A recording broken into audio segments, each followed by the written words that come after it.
여러분 안녕하십니까? 탐사계획 돌직구 토크플러스입니다. 자, 내년이면 울산 국가산업단지가 조성된 지 60년이 됩니다. 지금까지 울산은 국가 경제를 이끌면서 세계적인 산업도시로 성장해 왔는데요. 하지만 그에 따른 부작용으로 공해를 안고 살아왔지 않나 싶습니다. 사실 모두가 막연하게 생각하고 걱정해온 문제일 텐데 이것이 구체적인 지표로 확인이 되면서 지금 심각한 문제로 떠오르고 있습니다.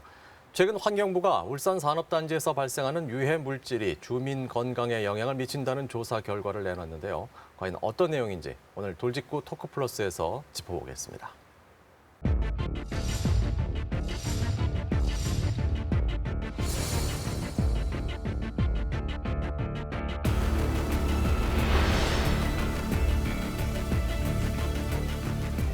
산업단지에서 배출되는 오염물질들이 주거 지역으로 이동하고 있는 것은 명확한 사실이었고요.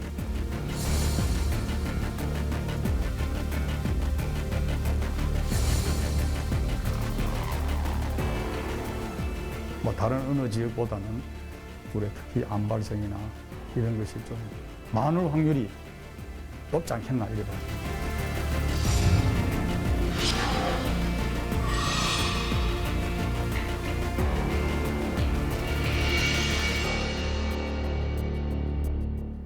네, 울산 산업단지에서 어떤 유해 물질이 나오고 있고 또 어느 정도로 심각한 건지 거기에 따른 대책은 어떤 것들이 필요한 건지 오늘 말씀을 나눠보겠습니다. 먼저 오늘 함께 하실 분들 소개를 해드리죠. 먼저 울산대학교 산업경영공학부 김석택 교수 나오셨습니다. 반갑습니다. 반갑습니다. 자, 울산시의회 서유용 의원 모셨습니다. 네, 반갑습니다. 반갑습니다. 자, 울산환경운동연합 이상범 사무처장 나오셨습니다. 네, 반갑습니다. 자, 환경부가 지난 1년 동안 조사한 울산 산업단지 건강 피해에 대한 예비 타당성 조사가 지난 3월에 결과가 나왔다고 하는데 일단 어떤 결과가 나왔고 또 조사를 한 취지는 무엇이고 의미는 어떻게 우리가 받아들여야 되는지 거기에 대해서 좀 먼저 짚어주시기 바랍니다. 먼저 김석택 교수께서 먼저 짚어주실까요? 예, 먼저 우리 공영방송인 MBC에서 울산 시민의 삶의 질을 위해서 이렇게 좋은 과제를 선정해서 다루어진 데 대해서 먼저 감사의 말씀을 드립니다. 사실 우리 울산은 지난 반세기 동안에 산업수도로서 정말 우리 나라는 물론이고 세계적인 어떤 중추적인 역할을 해왔습니다. 그러나 그 이면에 성장 위주로 우리 경제 정책이 가다가 보니까 그 이면에는 환경오염이라는 걸 대해서 우리가 절실히 느끼게 되었죠. 이제 산업도시에서 우리 시민의 삶의 질이 확보되는 그런 차원의 이번에 이런 어떤 오염 문제로 인해서 시민의 건강에 대해서 앞으로 어떻게 정책과 또 시민사회와 또 우리 관에서 해결해야 될 건지에 대해서 논의가 된 걸로 알고 있습니다. 예. 자, 이번에는 서유용 의원께서는 어떻게 보고 계신지요? 네, 우리 울산의 주위 환경을 돌아볼 때 이런 결과가 나온 것에 대해서는 당연한 결과이고 또 늦었다는 말씀도 같이 드리고 싶습니다.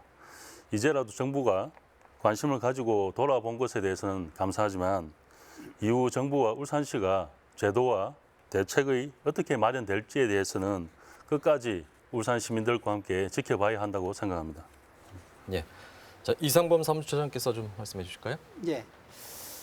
본조사가 아니고 예비 타당성 조사인데도 이것만 보더라도 심각하다는 걸 알 수 있겠고요.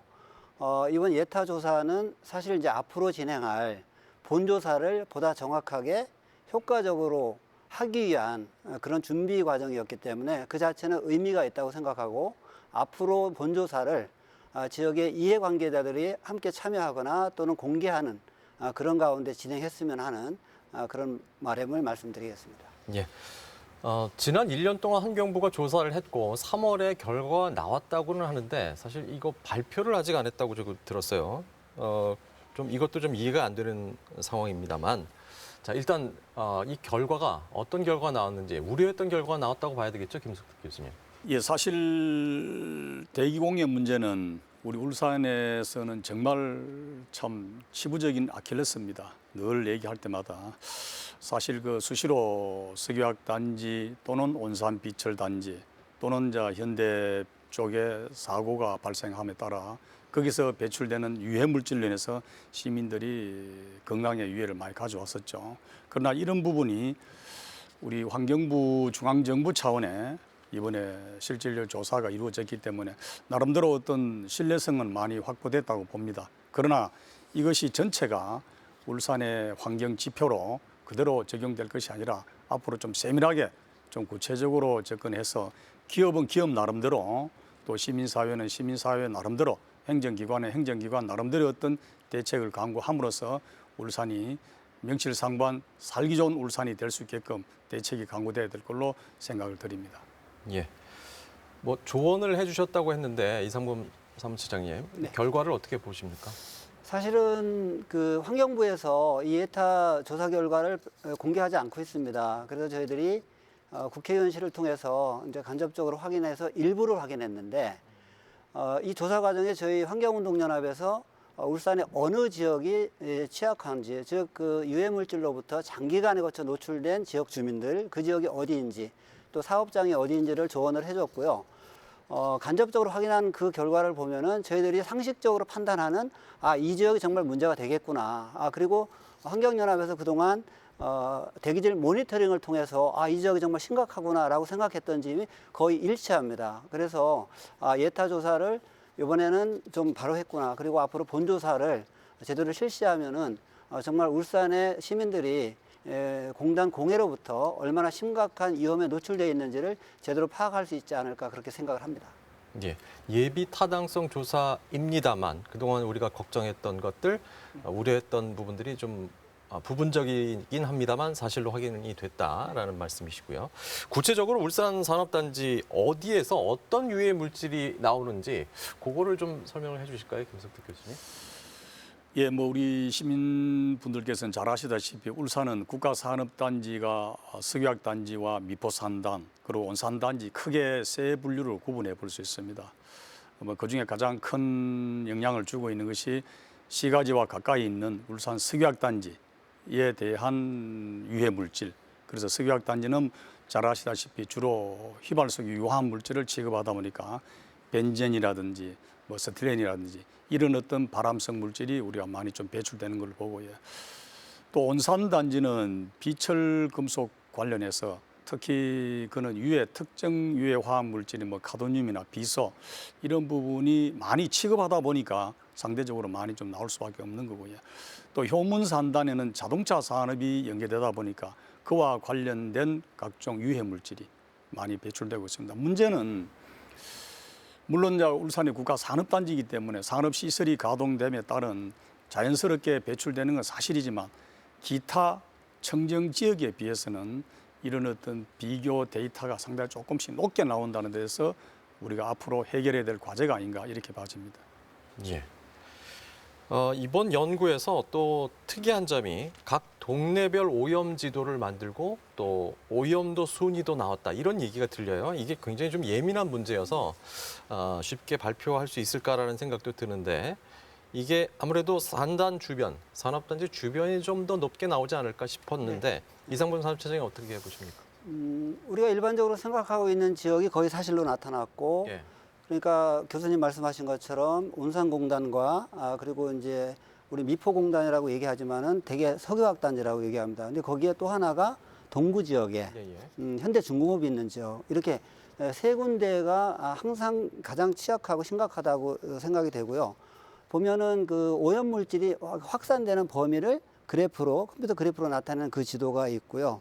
그다음에 이제 오염도 순위 뭐 그 표현이 맞는지 모르겠지만은 그러니까 이번 예타 조사에서는 어느 지역이 가장 심각한가 주민들 건강 피해가 그래서 그것을 수치화 계량화해 가지고 울산 지역 행정동을 아마 순서로 이렇게 그 정리를 한 거예요. 그렇게 보면은 그게 새삼스러운 것이 아니고 그 중에 우리가 일반적으로 생각하는 한 몇 개 지역 조금 전에 얘기한 것처럼 그 온산공단의 그 온산읍과 그다음에 울산 석유화학단지 주변에 뭐 서남동이랄지 야흠 장생포동 그리고 이제 현대중공업과 미포조선이 있는 동구 방어동이랄지 이런 지역이 거의 똑같이 나타나고 있습니다. 네. 예. 그러면 이제 오염도 순위하고는 약간 좀 미묘한 차이가 좀 있는 것 같아요. 그 느낌이 뉘앙스가 좀 많이 다른 것 같은데. 근데 지금 이제 그 50개 동을 쭉 순서로 나열했을 예, 때 이거를 공개하면은 사실은 공개했을 때 예. 순기능보다 또 역기능도 그렇죠. 그러니까 주민들의 불안해하거나 불필요한 이런 부분도 있기 때문에 공개를 다 안 하는 거는 이해가 됩니다. 그러나 적어도 이 조사 내용과 그 조사 결과 중에서 핵심 내용이 이런 거는 선제적으로 발표를 하고 그리고 이 문제에 대해서 앞으로 환경부나 울산시가 어떻게 하겠다 이런 것들을 공개하는 것이 오히려 행정의 신뢰도와 그다음에 조사에 대해서 그 신뢰를 할 수 있고 주민들의 불안을 줄일 수 있지 않나 이렇게 생각을 합니다. 서영 의원님은 어떠십니까? 이 오염수 지도 같은 경우에는 주민들한테 굉장히 영향이 미치는 게 커서 좀 민감한 사안이라서 이거 발표하는 거에 대해서는 어떻게 보십니까? 네, 저는 어쨌든 지역 주민들하고 계속 관계를 하는 사람으로 볼 때요. 예. 동네별 오염 지도가 특정 지역으로 낙인되지 않을까 하는 우려가 좀 있는 것은 사실입니다. 그리고 이제 수십 년간 고향을 지키면서 살고 있는 시민들에게 또 다른 상처가 되지 않을까 하는 우려가 있고요. 그 부분에서 정부와 민간이 함께 배려를 해야 된다 생각하고 이제라도 기업들은 어떠한 사회적 책임을 할 것인가 하는 것에 해서 고민을 좀 해봐야 된다고 생각합니다. 예.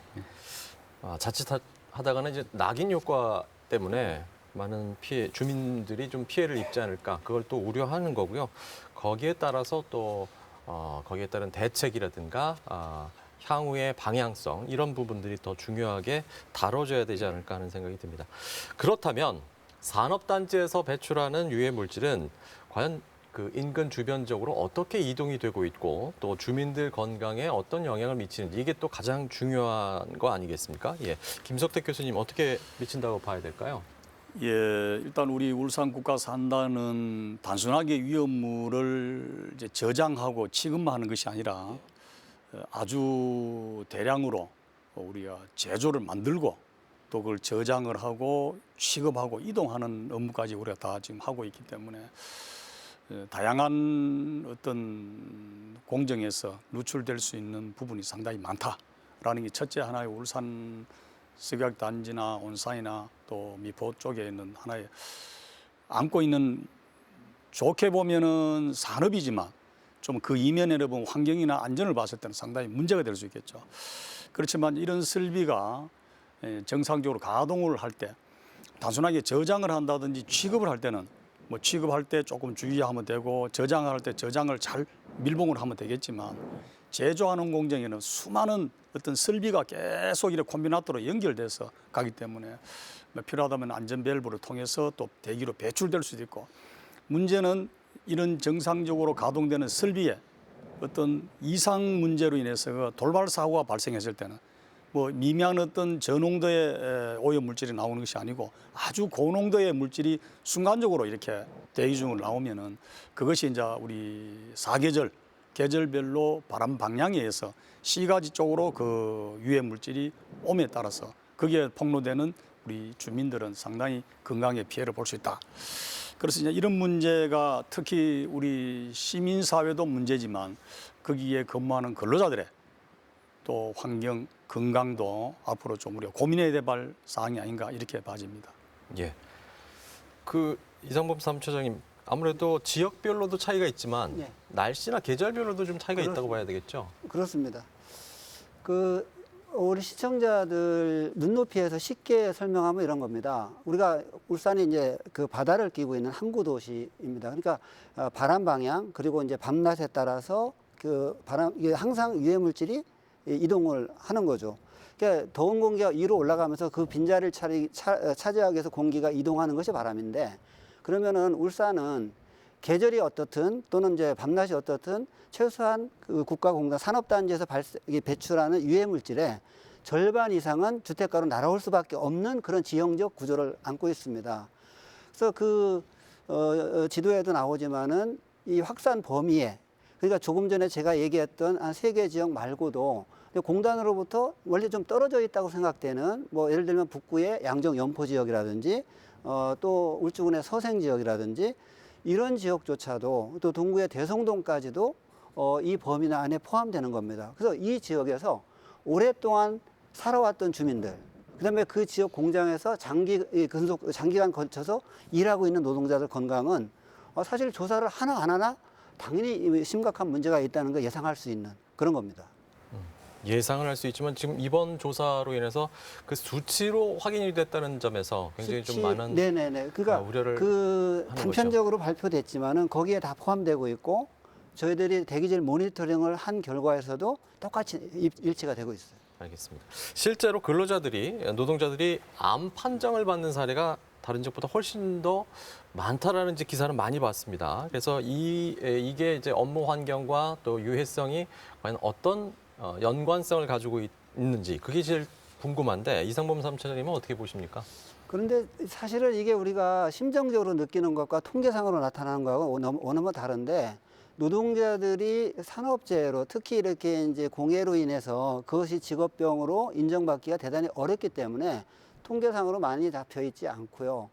또 석유화학 단지가 있는 지역의 노동조합들 그리고 이제 노동자의 건강을 위해서 이 부분이 그동안 환경단체와 크게 교류를 안 해서 이번 일을 계기로 민주노총이든 한국노총이든 함께 네트워크를 구성해서 대응하자 이런 논의도 했고 또 시의회 우리 의원님들과 함께 하기로 했는데 실제 노동자들이 매년 정기적으로 신체 검사를 받습니다. 그리고 유소견자의 경우는 이제 특별 점검을 받기도 하는데 그럼에도 불구하고 유감스럽게 국가산업단지 울산 여기 있는 노동자들의 암 발생 이거에 대한 통계를 저희들이 찾지 못했습니다. 예, 그렇군요. 서희궁 의원 어떻습니까? 여러 가지 우려되는 점이 있습니다만 울산시 의회 차원에서도 이 연관성에 대해서 굉장히 관심을 가지고 계실 거고요. 그리고 뭐 울산시라든가 정부의 대책, 정책 이런 것들은 어떻다고 보십니까? 네, 아마 울산에 산단 만큼 유독성 물질을 많이 다루는 곳은 전 세계적으로 없다고 봐야 될 것 같습니다. 그래서 간접 흡연도 암을 유발한다고 하면서 정부가 공익 광고를 하고 있지 않습니까? 그렇기에 당연히 여러 산업 현장에서 내뿜는 유독성 물질들이 우리 노동자분들에게 직접적인 영향이 있다고 보여지고요. 특히나 30년, 40년 동안 그 주변에서 살고 계시는 주민들에게는 당연히 영향이 있다는 걸 추측해 볼 수가 있습니다.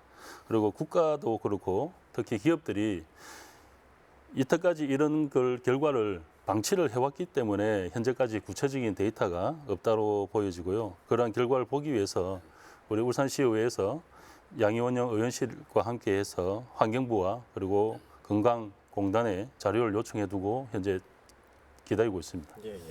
또 제가 한 말씀 예, 추가로 드리려면 사실 울산이 산업도시로 이렇게 성장해 왔고 또 시가지가 광역도시로서 형성되어 있는 도시인데 울산 사업장에 근무하는 근로자들의 암 발생이 많이 높게 나타난다. 이거는 저희들이 조금 조심스럽게 접근해야 되지 않나 싶은 생각이 좀 듭니다. 왜냐하면은 단순하게 울산의 어떤 산업만 갖고 우리가 이렇게 행위를 하는 건 아니고 이제 울산 국가산업단지는 글로벌 세계적인 산업도시입니다. 그리고 또 울산의 산업이라면은 어느 우리 120만 시민의 친인척 관계, 가족 관계가 어떤 방으로 다 얽히고 섞여 있거든요. 그렇다면 이것이 울산 기업에 근무하시는 분들이 다른 사람보다 이렇게 근무함으로 인해서 환경오염 유발 물질로 인해서 암 발생률이 높다라는 한마디로만 결론을 딱 내려버리면은 사실 기업 입장도 문제지만 우리 근로자들의 어떤 사기 문제, 건강 문제 앞으로 어떻게 풀어나갈 건지 이런 부분에 대해서는 우리가 조금 앞으로 행정기관과 또 시민사회 같이 좀 머리를 맞대서 진정한 의미에서 우리가 접근하는 것이 맞지 않나 이렇게 봐집니다. 그런 의미에서 보면 저희 언론도 이런 굉장히 좀 울산 시민의 입장에서는 굉장히 좀 민감한 문제고 정확하게 다루지 않으면 좀 힘든 문제이기 때문에 좀 조심스럽게 접근을 해야 되지 않나 하는 생각도 해보게 됩니다. 자, 울산 산업단지가 유독성 물질이라든가 유해 물질이 좀 많이 제조를 하고 또 많이 취급을 하는 그런 곳이기 때문에 그만큼 또 위험에 많이 노출돼 있다 이렇게 볼 수밖에 없겠죠. 그래서 뭐 이런 조사가 지금은 처음이 아니다. 뭐 지금 처음이 아닌 걸로 제가 알고 있는데 언제 어떤 조사들이 있었고 또 어떤 결과가 나왔었는지 김석태 교수님께서 좀 정리를 해주실까요? 예, 앞서서 말씀드린 대로 우리 울산국가산단은 우리나라 경제개발 1차 개발 계획에 62년도부터 사실 시작이 되었습니다. 뭐 그 이후에 쭉 오늘날까지 근한 60년간 지금 지내오면서 과거에는 거의 성장 위주로 왔지만 어쩌면은 그 당시에도 이 화학단지나 온산단지나 이런 데 환경 오염이 우려될 걸로 고려해서 완충지를 다 확보되어 있는 상태를 사실 했었어요. 그 이후에 우리가 시가지가 계속 이렇게 확장되면서 어쩌면 사업장은 그대로 있는데 시가지가 계속 이렇게 사업장 쪽으로 확장돼 가다 보니 이런 문제 나오니까 2000년, 2003년부터 이제는 우리 산단에 나오는 공해물질 과연 시민에게 어떤 영향을 줄 것인가 지속적으로 계속 지금 연구 검토가 되어 왔다고 보고 특히 우리 울산은 지난해부터 특히 우리 울산 산단 주변에 장기적으로 거주하는 주민들의 건강이 과연 어떤가라고 이제 평가를 했는데 그 평가 결과에 지금 우리 수치를 보면은 상대적으로 타 지역에 주거하시는 분들보다 오히려 이 공단 인근에서 장기적으로 이렇게 거주하시는 분들이 이 수치가 좀 높게 나온 게 지금 현재로서는 좀 문제죠. 그래서 앞으로 이걸 진정한 의미에서 그게 실제 그게 영향이 맞는지 인간관계가 있는지 한번 좀 명쾌하게 앞으로 좀 다뤄볼 문제가 아닌가 이렇게 말씀드립니다. 아직까지는 뭐 수치로는 확인이 됐습니다만 좀 더 조사가 필요하다는 말씀이시고요. 환경단체에서는 그동안 자체적으로도 뭐 조사를 하시지 않았나요? 네. 교수님 말씀처럼 2003년부터 환경부에서 조사한 거, 근데 매년 조사했다고 그러는데 문제는 그 조사한 내용이 제대로 공개된 적이 없습니다. 지금 MBC에서 기획 시리즈로 공단 공해 문제 이것을 발표하면서 이제 다시 이렇게 재조명되고 있는데 여기에 인용한 자료조차도 아니 2017년 아마 이 당시 자료이고 최근 자료는 공개를 안 했고요. 그래서 이제 우리 울산 환경운동연합에서 자체 대기질 모니터링을 2016년, 18년, 작년 이렇게 했는데 그때마다 나타나는 게 일정한 패턴이 있습니다. 가장 나쁘게 나타나는 지역, 아까 제가 세 군데 지역을 얘기했습니다. 그 지역이 항상 나쁘게 나타나고 특히 이 온산공단의 고려아연 사거리 이 부분은 우리가 조사를 잘못했나 아니면 시료 채취를 잘못했나라고 생각할 정도로 너무 높게 나타납니다. 그래서 이 시료 분석을 책임졌던 대전대학교 김선대 교수님이 야, 이게 정말 심각합니다. 이 고려아연 노동자들의 건강이 문제된다고 할 정도로 그렇게 너무 높게 나타났어요. 그래서 저희들이 기회 달 때마다 이 부분은 특별 관리가 필요한 지역이다라고까지 늘 얘기했었거든요. 근데 지난주에 노동자 2명이 그 유독가스에 사실은 이제 유명을 달리하는 안타까운 사고가 났는데 이만큼 심각한 지역이 있었는데 2014년부터 조사를 했으면 뭐 하냐는 거죠. 그동안에 이것을 예방하거나 후속 조치가 제대로 안 됐다는 거. 이제 지금부터라도 제대로 해야 되겠다. 이 말씀을 드리겠습니다. 예. 시료 채취를 해본 결과 굉장히 좀 심각한 수준이다라고 판단을 하신다는 말씀이신데 사실 우리가 미세먼지라든가 대기질에 관련해서 굉장히 좀 민감하게 요즘 굉장히 많이 민감해졌죠. 그리고 매일매일 체크하고 그리고 바깥에 외출을 할 때도 마스크를 쓴다든지 여러 가지 신경을 많이 쓰고 있는데 이 공단의 공해 문제에 관련해서 특히 울산은 그냥 예전부터 있었던 거니까 그냥 그러려니 하는 그런 경향이 좀 많았던 것 같습니다. 그래서 이게 어느 정도나 심각하다고 판단을 하시는지 울산시 의회에서도 좀 심각성을 인지를 하고 계신지 궁금합니다. 네, 우리 온산국가산단 주변의 주민들을 만나보면요.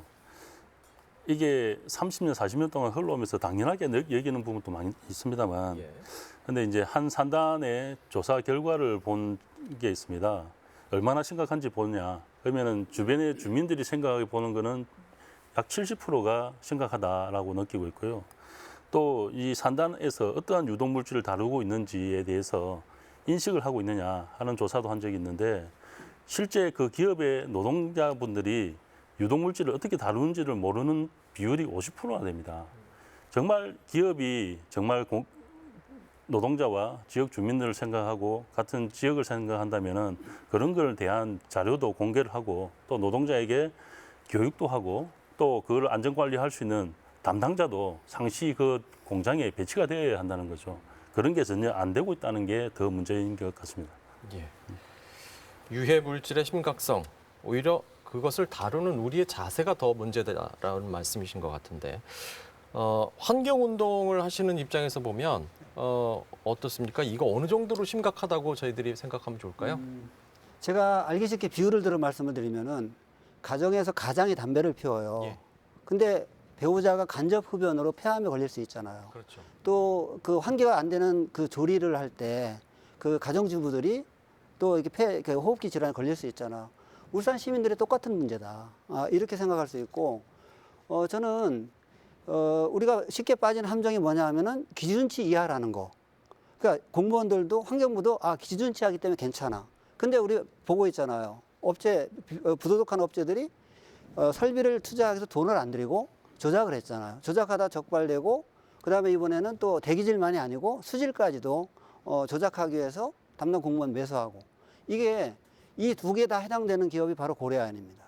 이런 문제들. 그러면 우리 시민들은 환경부나 울산시가 기준치이기 때문에 괜찮습니다라고 얘기하기 때문에 안심하고 무방비 상태에 있는 거죠. 우리가 하다못해 마스크라도 써야 되는데 괜찮다고 하니까 무방비 상태로 노출되는 거, 이게 더 심각한 문제인 거죠. 과연 이것이 뭐 꼭 과학적인 검사를 통해서 나타나야만 되는 것이냐, 상식적인 선에서 얼마든지 판단할 수 있는 심각성, 저는 그런 점에서 접근하고 있고, 그래서 이제 이 조사가 객관적인 그리고 아주 정밀한 조사가 필요하고 그 결과를 공개해야 된다, 이 말씀드립니다. 알겠습니다. 지금까지 생각해왔던 그 막연한 걱정들 또 그 결과를 좀 더 구체적으로 파악을 하고 또 대책을 세워 나가야 할 시점이 아닌가 하는 생각이 듭니다. 울산이 전국의 산업단지 중에서 화학물질 취급량이 34%를 차지하고 있다. 그러니까 거의 우리나라 취급량의 4분의 1 정도, 3분의 1 정도 되지 않을까 싶은데 화학물질 밀도가 뭐 전국에서 1위라고 하는데 과연 이게 어느 정도라고 봐야 하는 건지, 배출 밀도나 농도도 굉장히 좀 높다고 봐야 되는 건지, 김석득 교수님께서 먼저 좀 설명해 주실까요? 예, 조금 전에 말씀하신 대로 울산 국가산단의 화학물질 유통량은 정말 대단합니다. 우리나라 그 17개 광역시도 중에 거의 3분의 1이 우리 울산에서 배출한다는 건 어마어마한 거죠. 사실은 이제 그런 맥락에 보면은 울산의 유해 화학물질의 양이 과연 어느 정도 되는가 추적될 걸로 봐집니다.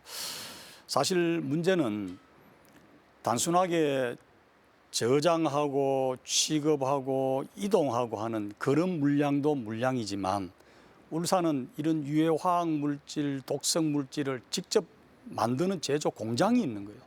그 제조 공장이라는 거는 아주 고온 고압에 늘 그걸 가동하는 과정이 있습니다.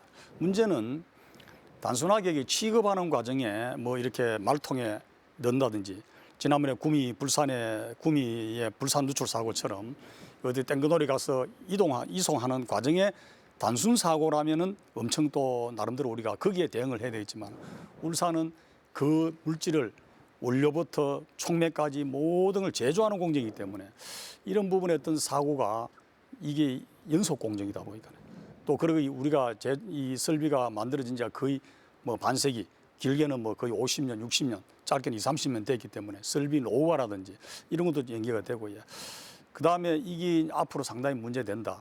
사실 울산에는 이런 물질이 많기 때문에 과거에는 또 어떤 유해 화학 물질 순도, 그 품질이 과거에는 한 80% 정도밖에 되지 않았는데 지금 우리가 기술 개발로 인해서 거의 뭐 99% 정도 됩니다. 조그만한 양이 누출되고 배출되더라도 그걸로 인해서 그 근로자는 물론이고 인근에 있는 시민사회가 많은 피해를 볼 수 있다는 게 현실적으로 울산의 밀도가 상당히 높다. 그리고 석유화학단지도 우리가 62년도 개설을 해서 지금 거의 그 한 105만 평 되는 부지에 약 한 23개 회사가 아주 고밀화로 되어 있거든요. 그래서 만약 어떤 트러블이 생기면은 시민들이 상당히 우려하는 부분도 거기에 있지 않느냐, 이렇게 봐집니다. 굉장히 좀 밀집되어 있기 때문에 한 군데서 문제가 생기면 이게 연속적으로 문제가 옮겨가지 않을까, 이런 걱정도 사실 하거든요. 그렇습니다. 문제는 사실 지금 뭐 우리 코로나19로 인해가 지구촌 전체가 지금 복병을 앓고 있는데, 우리가 안전 쪽에, 환경 쪽에 주로 논리적으로 얘기하면은 국민 총생산가 만불 시대가 되면은 환경이 상당히 문제된다고 얘기합니다. 기후변화. 그다음 2만 불 시대가 되면은 안전이 상당히 우려가 된다. 그럼 이제는 우리가 거의 3만 불 수준에 왔기 때문에 이제는 보건이 문제예요. 과거에는 사실 우리가 20년, 30년 전에는 그냥 뭐 양 위주로 뭐 이렇게 뭐 공기가 좋으니 안 좋으니 생각할 여유 없이 그냥 양적인 개념으로 확보되어 왔는데 이제는 이제 공기의 질. 그래서 이제는 우리가 국민 수준이 한 국민 총 생산 한 3만 불 시대 오다 보니 이제는 보건. 그렇다고 보건하는데 환경이나 안전이 필요 없느냐? 그건 아니고 안전과 환경이 담보된 상태에서 이제는 국민 건강, 보건 이게 이제 시대가 왔다 이렇게 봐집니다. 예. 환경운동 자체적으로 조사한 것도 있지만 이번에 뭐 일부 입수하신 자료도 있다고 하시니까 자료를 좀 설명을 해주시면 예, 좋을 그렇게 것 같아요. 하겠습니다.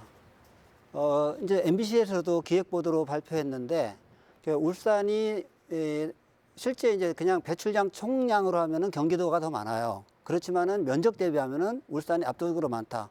왜냐하면은 울산이 경기도의 57% 정도인데 면적은 한 경기도가 10배 넓어요. 그럼 우리가 5.7배가 더 많이 배출하는 것이고 특히 울산은 면적이 서울의 1.7배가 될 정도로 산악 지역이 많아요. 근데 도시 지역만으로 한정해서 본다 하면은 과연 울산 시민들은 얼마나 심각한 환경에 살고 있는지를 우리가 알 수 있을 겁니다. 이번에 제가 최근에 입수한 자료는 당진의 민간환경감시센터가 2개가 있습니다. 거기에서 가장 최근 자료를 했는데 그거를 제가 입수해서 울산 내용만 발췌한 거를 표를 통해서 좀 설명을 드리겠습니다. 지금 시청자들께서 표를 보실 수 있는지 모르겠는데 표의 1번을 보시면은 전국 사업장별 화학물질 배출량 그리고 이동량 합계입니다.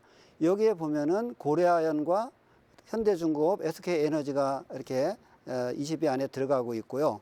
표 2를 보시면은 굉장히 유의미한, 그러니까 산단별로인데 물론 여수산단이 가장 많습니다.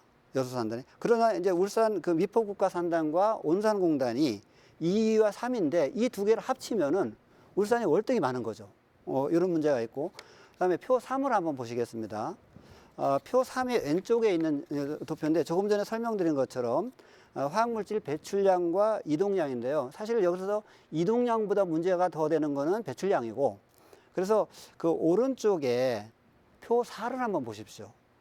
울산 동구, 이게 현대 중공업 영향으로 보는데 압도적 1위입니다. 그리고 울산 남구 9위에 들어가 있고 울주군 이렇게 3군데가 다 전국 시군구별 화학물질 배출량에서 다 들어갑니다. 이게 이제 울산 시가지의 문제이고 마지막으로 표 5번을 보겠습니다. 이것은 저희들이 아까 말씀드린 것처럼 2016년, 18년, 20년에 걸쳐서 대기질 모니터링을 한 결과인데 여기에 그래프를 보시면은 다른 지역은 이렇게 쭉 평이하게 가다가 한 군데가 돌출되게 탁 올라가는데 이게 바로 고려아연 사거리입니다. 매년 이제 추위가 조금씩 변해서 나아지는 측면도 있긴 하지만은 고려아연 이곳은 정말 답이 없을 정도다. 이렇게 그것이 결국은 대기질이나 수질 조작 사건 그리고 결국은 노동자 사망 사건으로 이르게 된 것이 아닌가 이렇게 생각을 합니다. 근데 각 기업들이 보면 대충 그 배출량이 각 기업들이 배출하는 유해 물질의 배출량이 허용치 이하고 네. 계속 줄어들고 있다 이렇게 얘기하고 있거든요. 저는 그 기준치라는 거에 대해서 함정이 있다고 생각을 합니다. 기업도 공무원들도 기준치 이하이기 때문에 괜찮다라고 얘기하는데 사실은 단위 기업에서 배출하는 게 기준치 이하일 경우라도 울산에 워낙 많은 석유화학 단지가 밀집돼 있기 때문에 그 총량은 결코 시민들이 안심할 수 있는 단위가 아니고요. 또 하나의 문제는 그 기준치 이하라는 것이 부도덕한 기업이 속인다는 거죠. 속였을 경우에 시민들은 문제가 없다라고 생각하기 때문에 아무 방비를 안 해서 무방비 상태로 또 그 흡입하는 이런 문제가 있기 때문에 기준치 이하이기 때문에 괜찮다. 이거 정말 위험한 그런 주장이라고 생각합니다. 예. 일단 뭐 인식이라든가 대책에 대해서는 좀 많이 미흡한 게 아닌가라는 생각을 하게 되는데 그럼에 따라서 유해 물질을 제대로 측정하고 있고 또 그런 시스템이 제대로 좀 갖춰져 있는지는 저희들도 좀 점검을 해봐야 되지 않을까 생각이 듭니다. 울산시 차원에서는요 어떻습니까? 시의원들도 이런 부분에 굉장히 좀 관심이 많은 걸로 알고 있는데 유해 화학 물질에 대한 파악 이거 제대로 하고 있다고 보십니까? 현재 울산시를 자료를 보면요, 현재 전혀 파악이 안 되고 있습니다. 그리고 이러한 파악을 위해서는 기업들의 자구 노력이 무엇보다 중요하다고 생각을 하고요. 지난 30년간 기업들은 이런 기업 정보라면서 공개를 꺼려하고 있죠.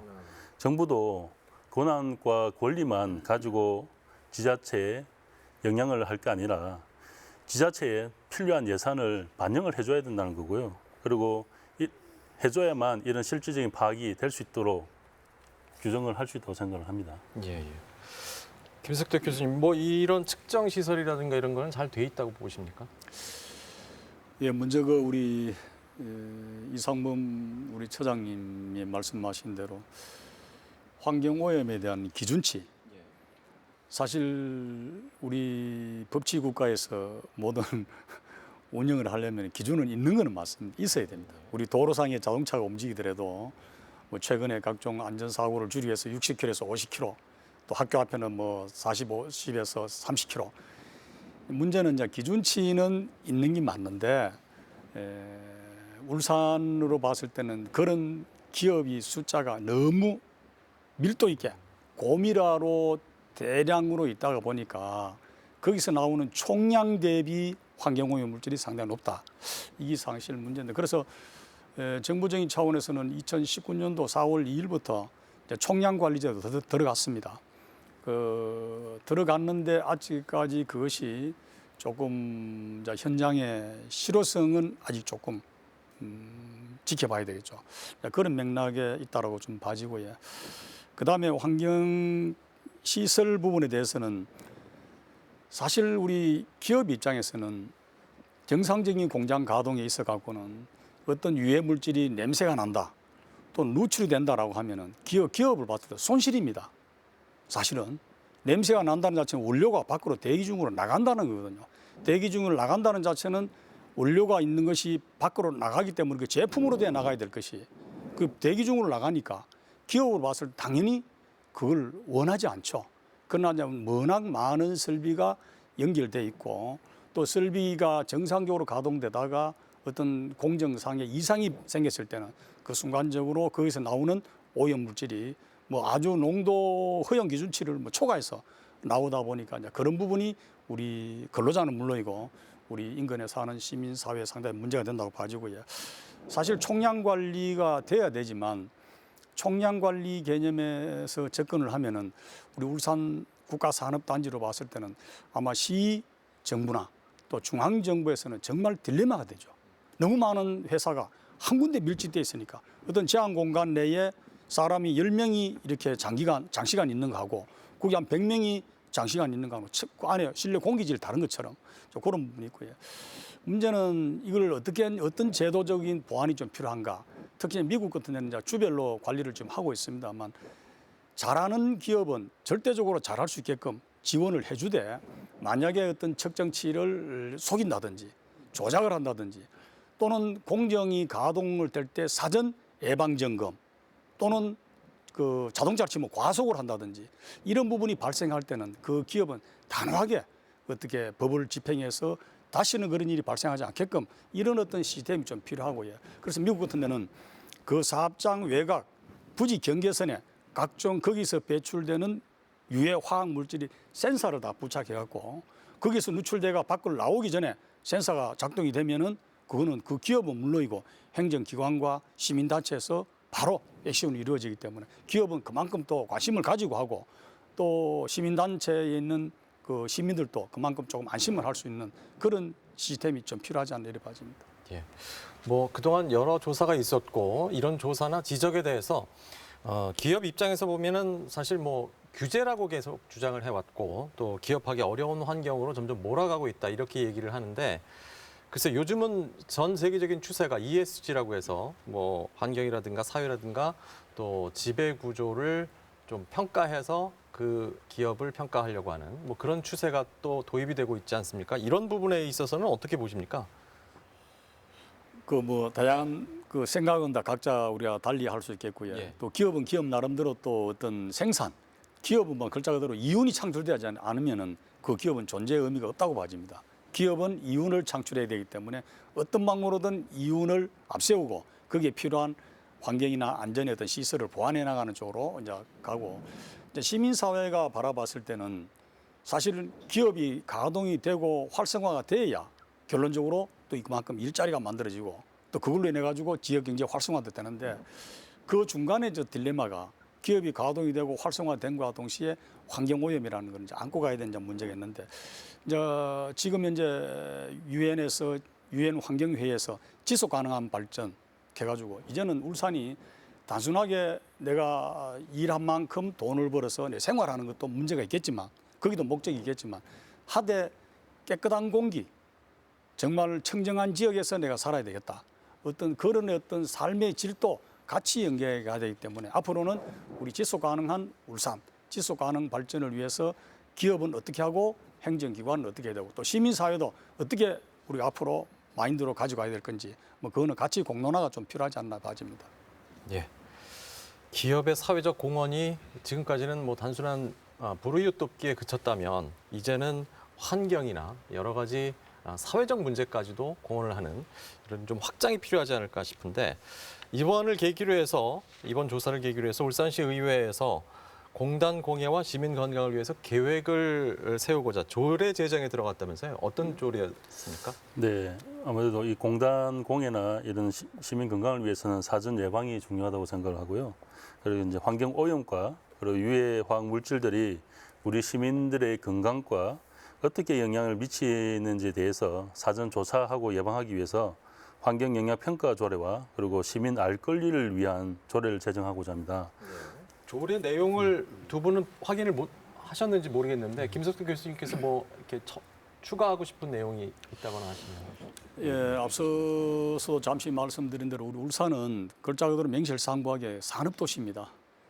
물론 산업도시라가 산업만 있어야 되는 것은 아니고 산업도시에 걸맞게끔 모든 행정 또 시의회가 조치가 따라가야 되는 사실이지만 이제는 산업 플러스 우리 시민의 삶의 질을 좀 가져가야 되지 않느냐. 그래서 특히 우리 서희웅 의원님이 이제 시의회 차원에서는 기업이 잘할 수 있고 기업하기 좋은 도시를 만들어줘야 됩니다. 일차적으로.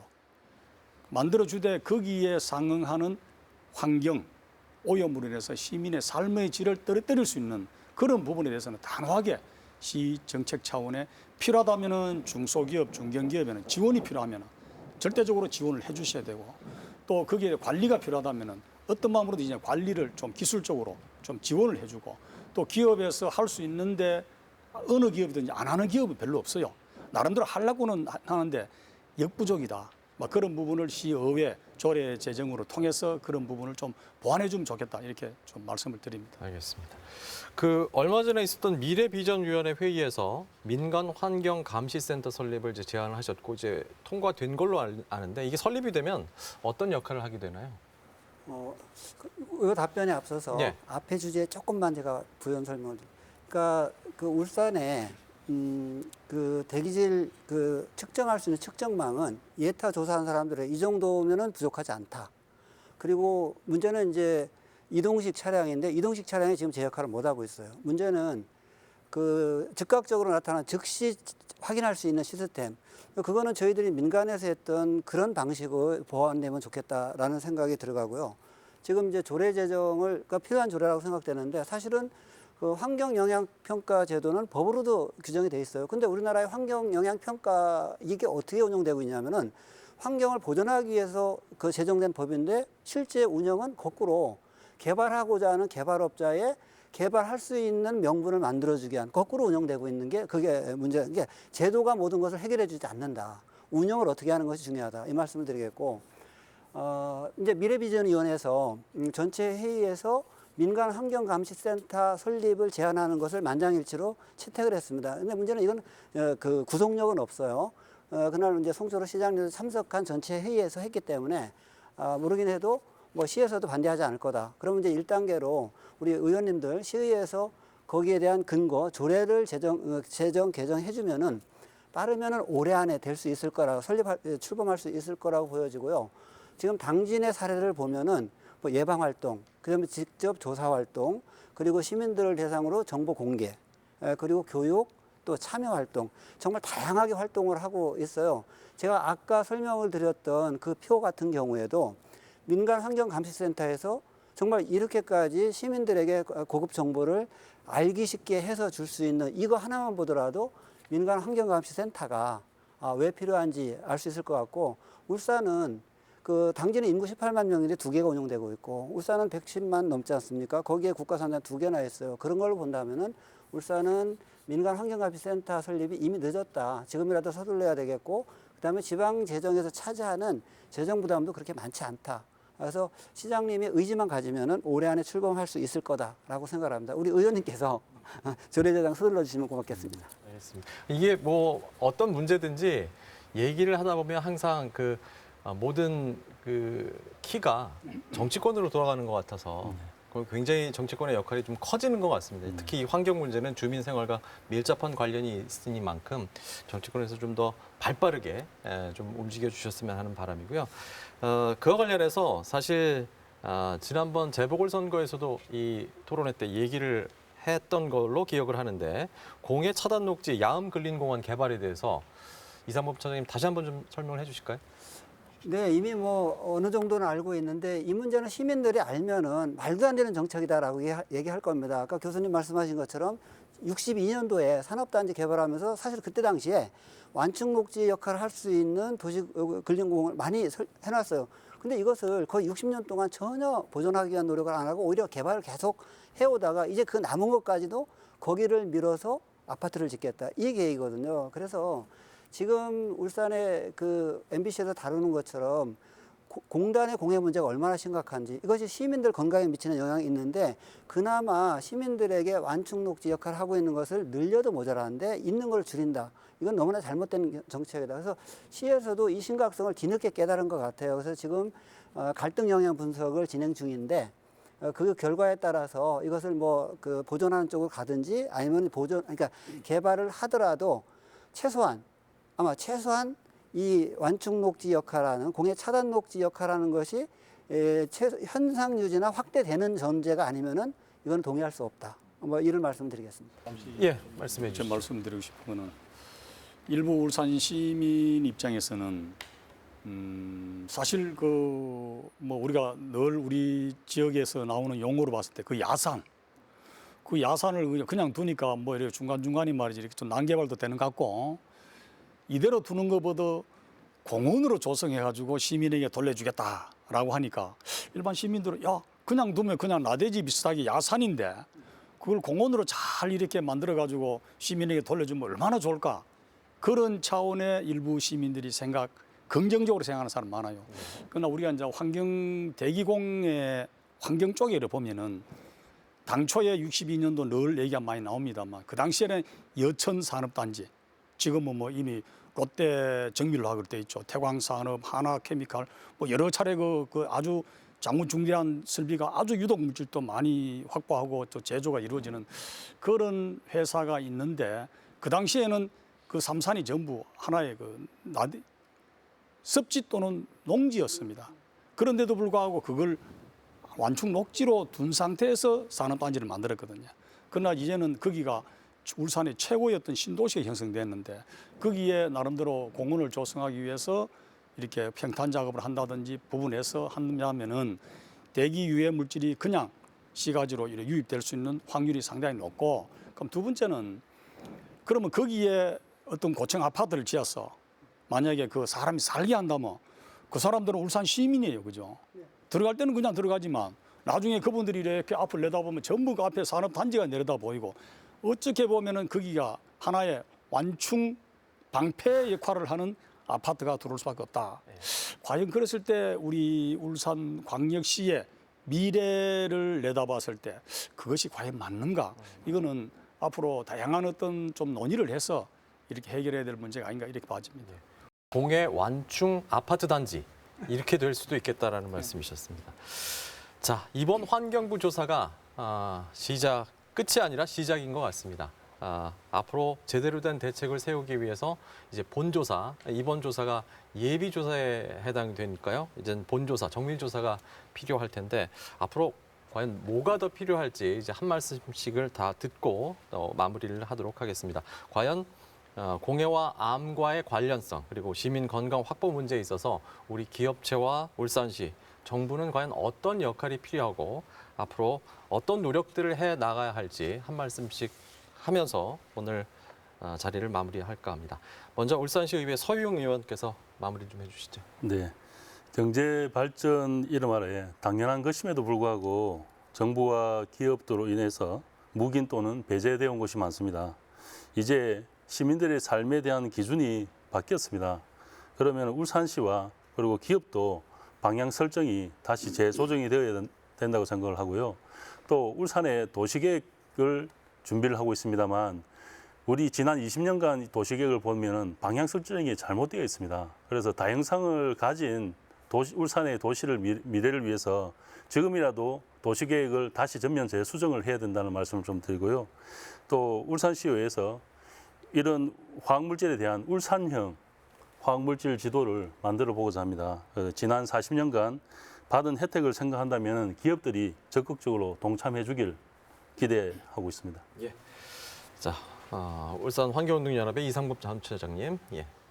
예, 저는 무엇보다도 어떤 정책이든 시민 건강을 최우선에 놓고 해야 된다라는 생각, 그거부터 말씀을 드리겠습니다. 야근근린공원 문제 이 주제만 가지고 뭐 이렇게 토론을 해도 될 정도여서 제가 짧게 말씀드렸는데 이거를 개발하겠다는 건 말도 안 되고요. 이거는 더 보강해야 될 공해 이동 통로의 빗장을 여는 것과 같다. 그래서 이런 정책은 정말 철회돼야 된다 말씀을 드리고 제가 그 민간 환경감시센터를 이렇게 설립을 제안을 드렸는데 이게 말 그대로 뭐 감시만 하겠다는 게 아닙니다. 저는 이 공해 문제, 공해로부터 시민들의 건강을 지키는 문제에 민관 협치의 하나의 모델을 만들자. 그 모델이 이미 만들어져 있다. 그래서 명분도 근거도 그리고 사례도 있습니다. 그래서 울산에서 이 민선 7기 안에 민간 환경감시센터가 반드시 설립돼서 지금보다는 그래도 나은 울산 시민들의 건강을 지킬 수 있는 그런 기구로 자리매김했으면 하는 그런 바람의 말씀을 드리겠습니다. 예. 자, 마지막으로 김석택 교수님. 예, 사실 오늘 우리 주제가 정말 공해와 암 정말 참 무거운 주제인 것 같습니다. 그동안에 우리 산업도시 울산 뭐 세계적인 도시라고 해서 정말 울산하면 잘 사는 도시 최고의 도시라고 했는데 이제 말미에 암이라는 어떤 인간이 종말을 맞이하는 그런 의미를 좀 갖고 있다는 데서 사실 좀 마음이 부담이 좀 가고요. 문제는 이제 앞으로 대책입니다. 이런 문제가 있는데 불구하고 지금 상황에서 뭐 공단을 거의 다 뭐 수도를 하고 사람이 살기 좋은 도시를 만들 것인가? 그거는 아니라고 봐집니다. 공장은 기업하기 좋은 도시를 만들어주고 또 일자리가 만들어져야 되고 또 울산 시민에는 삶의 질이 건강이 확보되는 도시가 필요하지 않나 봐집니다. 그래서 기업 차원에서는 지금까지도 나름대로 열심히 관리해왔다라고 볼 수는 있습니다. 몇몇 기업들이 나름대로 어떤 측정치를 조작을 한다든지 불미스러운 일이 좀 발생해서 사실 그것이 전체 기업에 엄청난 데미지를 주고 있는 것 같고요. 그래서 기업에서는 앞으로 시설 투자 또는 환경안전 관리에 최선을 다해서 다시는 이런 일이 발생하지 좀 해주시면 좋겠고요. 울산시 차원에서도 사실 국가 산다는 중앙정부의 관리 권한이다라는 개념만 이렇게 조금 소극적으로 대응할 것이 아니라 울산시에서도 이제는 거기에 피해를 보는 주민들은 울산 시민이에요, 그죠? 좀 적극적으로 좀 나서서 울산의 선제적인 어떤 대책을 좀 강구했으면 좋겠고 특히 이제 우리 그 서영 의원님 자리해 주셨습니다만 의회 차원에서는 이와 같이 기업의 조례 또 시민사회에서 살기 좋은 도시 이런 조례를 부담 없이 이제는 적극적으로 좀 지원해서 울산 시민이 좀 안락한 도시에서 살게 하고 중앙정부 차원에 이번에도 우리가 사실 중앙정부 환경부에서 주관을 해서 아직까지 이것이 시민사회에 미칠 파장 이런 걸 고려해서 아직 오픈은 공식적으로 하지 않고 있습니다만 이런 부 중앙정부에서도 사실 울산에 거의 국세를 우리가 1년에 거의 10조 원씩 냅니다. 뭐 잘 아시다시피 대전이나 우리 광주, 우리 인구 비율을 봐서 우리 조금 더 많습니다만 거기에 비해서 우리가 거의 배로 더 내는데 사실 아시다시피 우리 울산 산업단지는 거의 50년, 60년이 지났는데도 과거에 있는 도로에서 뭐 최근에 조금 늘어났습니다만 아직도 그 틀을 벗어나지 못하고 있어요. 세금은 많이 내는데 불구하고 교통유발 부담금, 환경오염 부담금을 내는데 불구하고 그런 돈을 가급적이면은 중앙정부에서 울산시에 많이 배정을 좀 해주고 또 울산시 역시 마찬가지. 그런 예산을 확보할 수 있게끔 최선의 노력을 해요. 물론 지금 노력 안 했다는 건 아닌데 어떤 방법을 찾을 것인지 그렇게 해주시는 게 좋지 않나 싶고 궁극적으로는 이제 기업하기 좋은 도시, 그리고 울산 120만 시민이 살기 좋은 도시 이걸 가기 위해서는 우리 모두가 같이 지혜를 모으는 것이 좋지 않겠나 이런 말씀을 드립니다. 알겠습니다. 예. 기업도 잘 돼야 하고 또 시민들의 건강도 지켜야 합니다. 참 어려운 문제인데요. 하지만 이 문제는 두 가지 다 놓칠 수 없는 문제가 있죠. 우리의 생존권이 걸린 문제니까요. 이 문제를 해결할 수 있게끔 대책을 세우고 또 우리가 노력해야 될 시점이 아닌가 하는 생각이 듭니다. 세 분 오늘 나와주셔서 고맙고요. 좋은 말씀 고맙습니다. 고맙습니다.